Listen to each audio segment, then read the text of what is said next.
Friends, आज का हमारा टॉपिक है यूनियो और एनोडोंटा फ्रेश वाटर मसल, जिसका पार्ट फर्स्ट हम पिछले वीडियो में पढ़ चुके हैं। आज हम इसका पार्ट सेकंड पढ़ रहे हैं।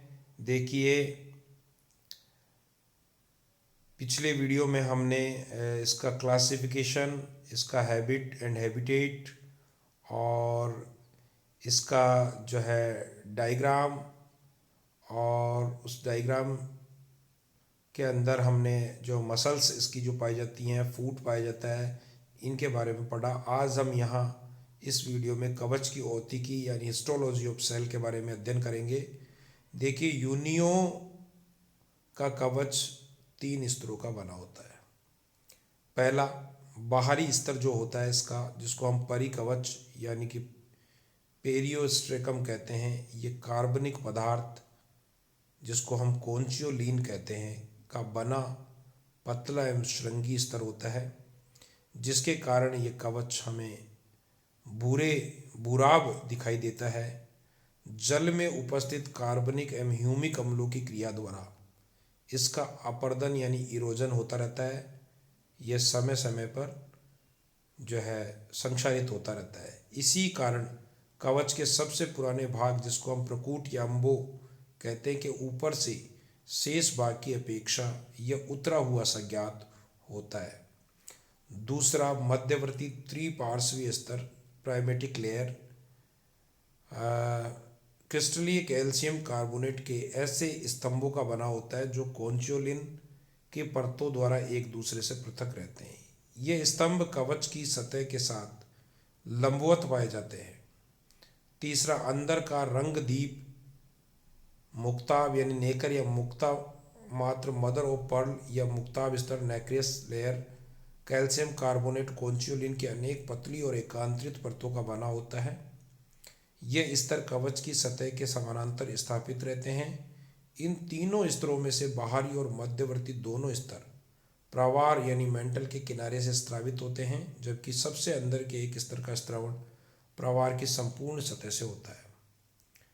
मुक्ता निर्माण, पर्ल फॉर्मेशन, जब कभी कवच और प्रावार के बीच कोई बाहरी पदार्थ जैसे रेत का कण, अंडा या कोई परजीवी पहुंच जाता है, तब प्रावार इसके चारों ओर नेकर की सकेंद्रित तहों का स्त्रवण करने के लिए उत्तेजित हो जाता है और इसी के फलस्वरूप मुक्ता या मोती का निर्माण होता है। यूनियो के अंदर निर्मित मुक्ता व्यापारिक दृष्टि से मूल्यवान नहीं होता है। वे द्विकपाटी जंतु जो व्यापारिक मुक्ताओं को उत्पन्न करते हैं वो मुक्ता ओएस्टर्स कहलाते हैं, जैसे पिंक टाडा वल्गेरिस, मेली एग्राइना आदि। देखिए, यूनियो में कवच एवं प्रावार के मध्य जो अनुप्रस्थ परिच्छेद इसका दिया हुआ है, उसमें देखिए सबसे ऊपर कवच होता है। कवच के अंदर हम देखिए सबसे ऊपरी परत को पेरियोस्ट्रेकम, उसके बाद प्रिज्मेटिक लेयर और उसके बाद नेकर लेयर, और उसके बाद है नेकर लेयर को सिक्रेटिंग करने वाली या नेकर लेयर का स्रावित करने वाली जो है मेंटल की कोशिकाएं। उसके बाद में मेंटल भाग में हम देखें तो नेक्रस सिक्रेटिंग सेल्स ऑफ मेंटल के बाद में कनेक्टिव टिश्यू, और उसके बाद में सबसे नीचे है सिलिएटेड एपिथेलियम। ये यूनियो के कवच और मेंटल का अनुप्रस्थ परिच्छेद में है, जिसमें ऊपर की ओर कवच है और उसमें सबसे ऊपर कवच की पेरियोस्ट्रेकम परत है, उसके बीच वाली प्रिज्मेटिक लेयर है और उसके बाद नेकर लेयर है। और मेंटल के अंदर भी 3 प्रकार की लेयर हमारे को दिख रही है। जो सबसे पहले तो नेकर सिक्रेटिंग सेल्स ऑफ मेंटल की जो नेक्रस लेयर को सिक्रेट करने वाली या स्त्रवण करने वाली कोशिकाओं की परत, और उसके जस्ट नीचे है कनेक्टिव टिश्यू, और उसके नीचे सबसे नीचे है सिलेटेड एपिथेलियम की परत।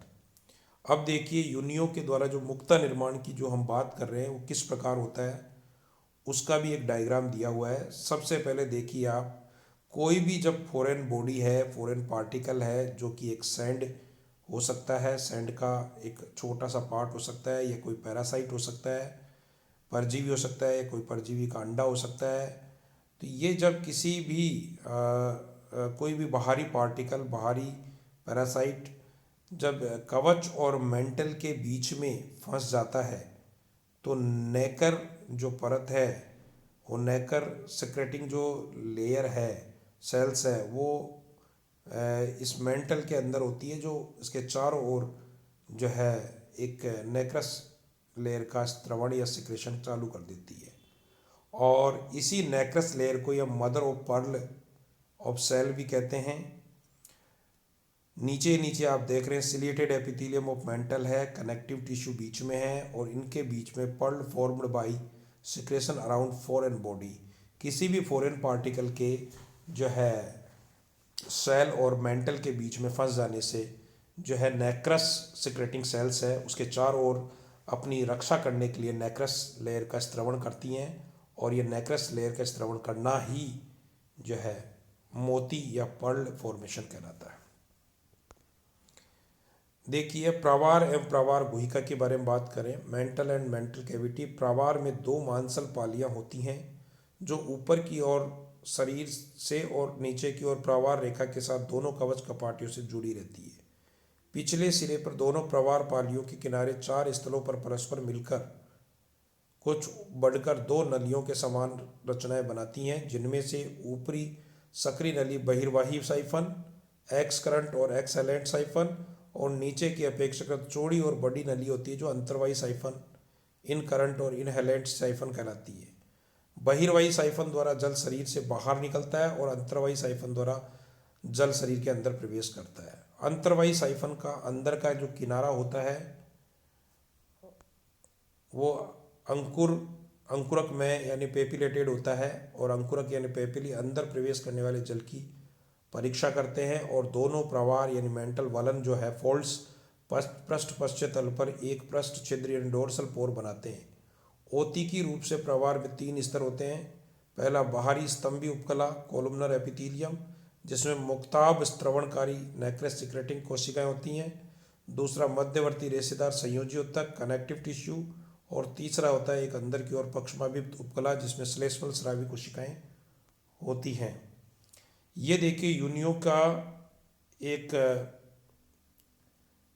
बाईं कवच कपाटी को हटाने के बाद एक आंतरिक रचना आपके सामने जो है डायग्राम के रूप में दिखाई गई है, जिसमें आप देखिए हिंज लिगामेंट दिख रहा है, प्रकूट याम्बो जो है कवच का सबसे पुराना भाग, विसरल हम्प बीच में, hinge tooth, anterior retractor muscles, anterior adductor muscles और anterior protector muscles, foot, mouth के जस्ट पास में फूट है, लेबियल पैल्प है, इनर गिल लेमिला है, आउटर गिल लेमिला है, इसी प्रकार right mantle lobe, left mantle lobe, right cell wall, inhalant siphon और एक्सहेलेंट साइफन। इनहेलेंट साइफन वो है जहाँ से जल इसके शरीर में प्रवेश करता है, एक्सहेलेंट साइफन वो है जहाँ से जल इसके शरीर से बाहर निकलता है।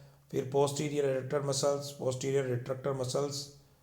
इस प्रकार ये जो है बाईं कवच कपाटी को हटाने के बाद इसकी आंतरिक रचना को हम देख सकते हैं।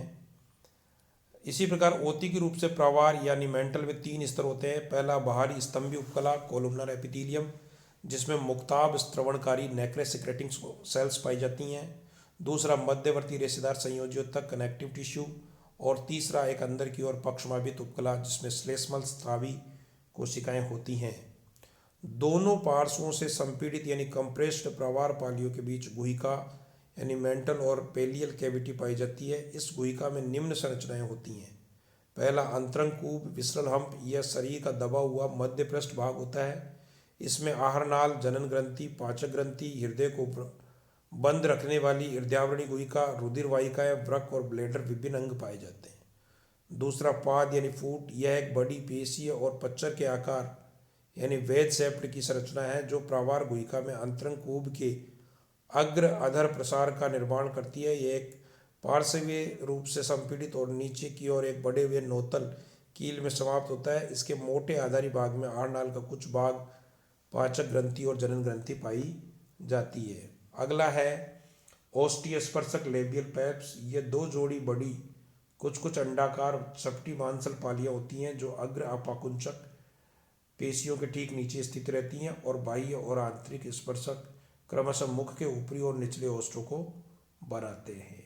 अगला है मुख, माउथ। यह एक चौड़ी अनुप्रस्थ दरार है जो अग्र अभिवर्तनी पेशी और पाद के बीच ओष्ठीय स्पर्शकों द्वारा बने एक गर्त में स्थित रहता है। अगला है कंकत क्लोम या गिल्स। टेनिडिया और गिल्स में गिल या कंकत क्लोम संख्या में 2 होते हैं और दोनों प्रावार गुहिका में पाद के दाएं और बाएं लटके रहते हैं। प्रत्येक गिल विशेष रूप से इस प्रकार फोल्ड हो जाता है कि उसके दोनों फलक यानी लेमेली बन जाते हैं और प्रत्येक फलक में सामान्यतः 2 पटलिकाएं लेमेली होती हैं जो गिल प्लेट के समान संरचनाएं होती हैं जो गिल तंतुओं के संलग्न या फ्यूज्ड होने से बनती है। इनमें अति महीन छिद्र होते हैं और सतह पर पक्षवाब यानी सीलिया पाए जाते हैं। प्रत्येक गिल का बाहरी फलक अंदर के फलक की अपेक्षा कुछ छोटा होता है। प्रवार गुहिका 2 कक्षों यानी चैम्बर्स में विभक्त रहती है। इनमें से निचले और अपेक्षाकृत बड़े कक्ष को निम्न क्लोम कक्ष, इंफ्राब्रैंकियल चैम्बर, और ऊपरी एवं अपेक्षाकृत छोटे कोष्ठ को अधिक्लोम कक्ष, सुप्राब्रैंकियल चैम्बर कहते हैं। गिलों के आधार या पृष्ठ तट पर इन दोनों कक्षों के बीच एक क्षैतिज विभाजक दीवार का निर्माण होता है। Thank you.